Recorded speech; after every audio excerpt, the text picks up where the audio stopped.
আমার নিজের আপন বাবার ঘরে আমি ঘুমানোর পর ঘুমের মধ্যে আমার বাবা আমার সাথে যেভাবে কাজ করল। বন্ধুরা, গল্পটি সম্পূর্ণ শুনলে আপনাদের মেশিন দিয়ে টপ টপ করে পানি চলে আসবে, তাই গল্পটি সম্পূর্ণ শোনার আগে অবশ্যই কানে হেডফোন লাগিয়ে নিবেন এবং হাতের কাজ করার আগে হাতের কাছে অবশ্যই টিস্যু রাখবেন। নদী রাতে তার বাবার ঘরে যায় এবং তাকে দেখে তার বাবা জেগে ওঠেন এবং জিজ্ঞাসা করেন, মামুনি, তুমি এত রাতে এখানে কি করছ?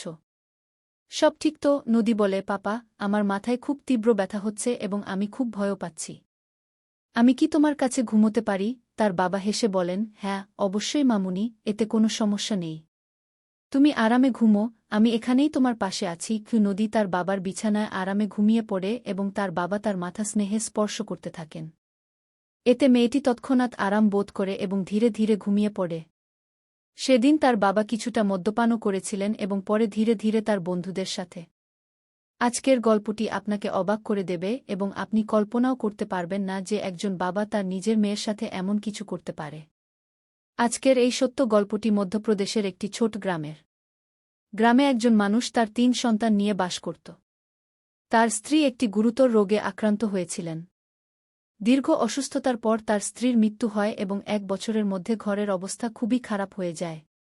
তার ২ মেয়ের মধ্যে বড় মেয়ের বয়স ছিল প্রায় কিশোরী বছর এবং ছোট মেয়ের বয়স ছিল ১৪ বছর।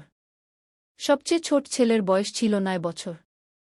স্ত্রীর চিকিৎসায় তার সব টাকা পয়সা শেষ হয়ে গিয়েছিল, যার কারণে তার আর্থিক অবস্থা খুবই খারাপ হয়ে পড়ে এবং সে ঋণের মধ্যে ডুবে যায়। এই আর্থিক অবস্থার কারণে দিন দিন তার অবস্থা আরও খারাপ হতে থাকে এবং ঘর চালানো তার পক্ষে কঠিন হয়ে পড়ে। বাচ্চারাও তাদের মায়ের স্মৃতিতে নিঃশব্দ ও বিষণ্ণ হয়ে পড়ে। তার জন্য বাচ্চাদের সামলানো চ্যালেঞ্জিং হয়ে উঠছিল। ঘরের দায়িত্বের পাশাপাশি বাচ্চাদের দেখাশোনা করা তার পক্ষে কঠিন হয়ে পড়ে। সে ভাবত, যদি সে বাইরে কোনো শহরে গিয়ে কাজ করে টাকা উপার্জন করে, তাহলে বাচ্চাদের পড়াশোনা মারাত্মকভাবে ক্ষতিগ্রস্ত হতে পারে। আর যদি সে ঘরে থাকে, তাহলে ঘরের প্রয়োজনীয়তা ও খরচ মেটানো সম্ভব হবে না। এই সব ভেবে সে বেশ চিন্তিত থাকত। তখন তার মনে একটি ধারণা আসে যে, কেন না দ্বিতীয় বিয়ে করে ফেলা হয়? একটি নতুন স্ত্রী ঘরের দায়িত্ব সামলাতে সাহায্য করতে পারে এবং বাচ্চাদেরও সহজে সামলাতে পারবে। আর তখন আমি সম্পূর্ণ মুক্ত হয়ে কোনো শহরে গিয়ে কাজ করে উপার্জন করতে পারব। সে এই ধারণাটিকে গুরুত্বের সাথে নেয় এবং ভাবে যে এটি তার এবং বাচ্চাদের জন্য সবচেয়ে ভালো হবে। সে তার পরিবার ও কিছু কাছের আত্মীয়ের সাথে পরামর্শ করে। সবাই তাকে বোঝায় যে একটি নতুন বিয়ে থেকে তোমার সমস্যা কিছুটা কমতে পারে, কিন্তু এই বিষয়ে তোমার অবশ্যই বাচ্চাদের মতামত নেওয়া উচিত। তারপর সে এই বিষয়ে তার মেয়ের সাথে কথা বলে। সে বলে, মামুনি, আমি ভাবছি যে দ্বিতীয় বিয়ে করে ফেলি এবং তোমাদের জন্য একটি মা নিয়ে আসি। এতে তোমাদের দেখাশোনাও ভালোভাবে হবে এবং আমিও বাইরে উপার্জন করতে যেতে পারব। তোমাদের মা এই দুনিয়া থেকে চলে যাওয়ার পর তোমাদের যে অবস্থা হয়ে গেছে, তা এখন আমার পক্ষে দেখা সম্ভব হচ্ছে না। বাবার এই সব কথা শুনে মেয়েটি একদম চুপ হয়ে যায়। তার মুখ থেকে একটি শব্দ বের হয় না।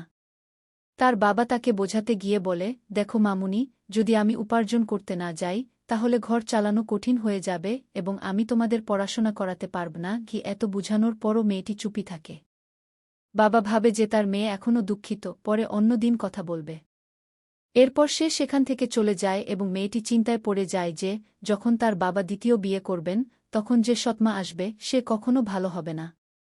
সে এটি শুনেছে এবং নিজের চোখে দেখেছে। সে ভাবতে থাকে যে এখন তার বাবা তাদের সবাইকে খুব ভালোবাসেন। যদি তিনি দ্বিতীয় বিয়ে করেন, তাহলে সৎমা তাদের উপর অনেক অত্যাচার করবে এবং বাবাও তার পক্ষ নিতে শুরু করবেন। সেদিন মেয়েটি সারারাত ঘুমোতে পারে না এবং সারারাত এইসবই ভাবতে থাকে। যখন মেয়েটি পরের দিন কলেজে যায়, তখন পথে তার একটি বন্ধু মনিকা তার সাথে দেখা করে, যে তার সাথে কলেজে পড়ত। নদী তার বন্ধুকে তার বাবার দ্বিতীয় বিয়ের সব কথা বলে, যা তার বাবা তাকে বলেছিলেন। তখন মনিকা বলে, এটি খুব ভুল হতে চলেছে। যদি তোমার বাবা বিয়ে করেন, তাহলে তোমাদের উপর একটি বড় বিপদ আসবে। সৎমা সম্পর্কে তো তুমি শুনেছি যে তারা কেমন হয়। তোমার বাবা এই বিয়ে তোমাদের জন্য করছেন না, তিনি তো তার শারীরিক সুখের জন্য করছেন। তার তো শুধু তার জন্য একটি জীবনসঙ্গী চাই, যে তার শারীরিক ইচ্ছা পূরণ করতে পারে। তোমার বাবার শারীরিক ইচ্ছা তাকে খুবই বিপদে ফেলছে, এই কারণেই সে দ্বিতীয় তুমি কি কখনো ভেবেছ যে তিনি তোমার জন্য বিয়ে করতে চান? তিনি তো শুধু নিজের ইচ্ছা পূরণের জন্য একটি মেয়ে চান। নদী তার বন্ধু মনিকার কথা শুনে খুবই বিব্রত বোধ করে এবং নদী মনে করে যে তার বাবা অবশ্যই বিয়ে করবেন। তখন মনিকা বলে, আমার একটি আইডিয়া আছে, যদি তুমি পারো। নদী বলে, তুমি আমাকে বলো, আমি আমার ভাইবোনের জন্য যা কিছু করতে হবে তা করব। তার বন্ধু মনিকা বলে, তোমার বাবা শুধু দেহ চান, যদি তুমি তোমার বাবাকে দেহ দিতে পারো তাহলে তার আর বিয়ের প্রয়োজন হবে না এবং তিনি আর কখনো বিয়ের কথা ভাববেনও না। তারপর নদী এই কথা গভীরভাবে ভাবতে শুরু করে এবং এই সিদ্ধান্তে পৌঁছায় যে তাকে যা কিছুই করতে হোক না কেন সে কখনো তার ভাইবোনকে ধ্বংস হতে দেবে না। এখন নদী স্থির করেছে যে কোনো মূল্যে সে তার বাবার বিয়ে হতে দেবে না। কলেজ থেকে ফেরার সময় তার সন্ধ্যা হয়ে যায় কারণ সে কলেজের পর তার বন্ধুর সাথে অনেকক্ষণ কথা বলছিল। তারপর সে বাড়ি এসে খাবার বানাতে শুরু করে এবং তার ভাইবোনকে খাওয়ানোর পর তাদের নিজ নিজ ঘরে ঘুমাতে পাঠায়। পরে সে নিজেও খাবার খেয়ে তার বাবার বিছানায় শুয়ে পড়ে। কিছুক্ষণ পর সেই মেয়ের বাবা আসে। যখন সে দেখে যে তার মেয়ে তার বিছানায় শুয়ে আছে তখন সে তাকে জিজ্ঞাসা করে, মেয়েটা, কি হয়েছে? তুমি এখানে কি করছ? তুমি ঠিক তো? নদী বলে, বাবা, আমার মাথায় খুব ব্যথা হচ্ছে এবং আমি ভয়ও পাচ্ছি, তাই আজ রাতে আমি তোমার সাথে ঘুমাতে চাই। নদীর কথা শুনে বাবা বলে, কোনো সমস্যা নেই মামুনি, তুমি আরামে ঘুমাও। এবং সে রান্নাঘরে খাবার খেতে যায় এবং খাওয়ার পর কিছুটা মদ্যপানও করে। এরপর সে তার বিছানায় এসে শুয়ে পড়ে। একপাশে নদী শুয়ে ছিল এবং অন্য পাশে তার বাবা, কিন্তু তাদের দুজনের উপর আলাদা আলাদা কম্বল ছিল। রাত 1টা বেজে গিয়েছিল কিন্তু নদীর চোখে ঘুম একদমই ছিল না। তার মাথায় তার বন্ধু মনিকার কথা এবং সৎমায়ের ছবি ঘুরছিল। যখন নদী ভাবনার জগত থেকে বেরিয়ে আসে তখন সে দেখে যে তার বাবা গভীর ঘুমে ঘুমিয়ে পড়েছে। তারপর সে ভয় পেয়েছে এমন ভান করে তার বাবার কম্বলের নিচে গিয়ে তার কাছাকাছি হয়ে যায়।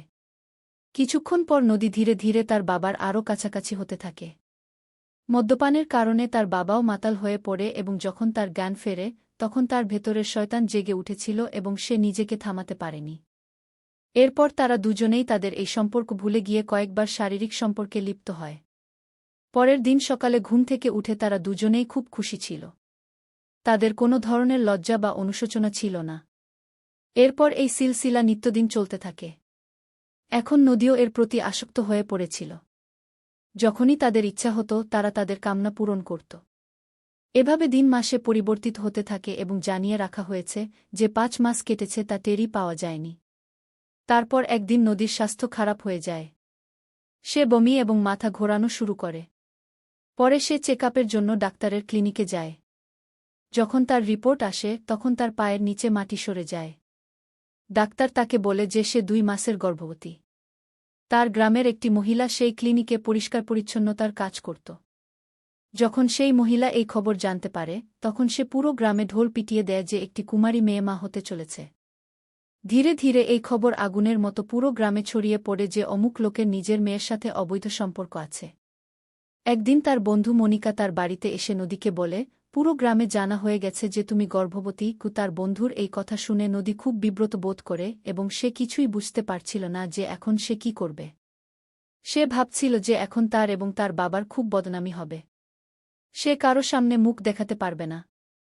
একদিন সন্ধ্যায় নদী বাজার থেকে কিছু জিনিস কিনতে যায়, তখন রাস্তায় গ্রামের কিছু ছেলে তাকে উত্ত্যক্ত করতে শুরু করে এবং অশ্লীল কথা বলে তাকে বিব্রত করতে থাকে এবং তার খুব মজা নেয়। নদী খুব লজ্জা পায় এবং জিনিস কিনে বাড়ি ফিরে আসে। বাড়ি ফিরে সে রাতের খাবার বানাতে শুরু করে এবং খাবার বানিয়ে তার ভাইবোন এবং বাবাকে খাওয়ানোর পর তার রুমে চলে যায়। তার মাথায় শুধু একটাই কথা চলছিল যে তার এবং তার বাবার খুব বদনামি হচ্ছে। সে কখনো মাথা উঁচু করে বাঁচতে পারবে না। এইসব ভাবতে ভাবতে সে হঠাৎ উঠে দাঁড়ায় এবং দড়ি নিয়ে নদী জঙ্গলের দিকে চলে যায়।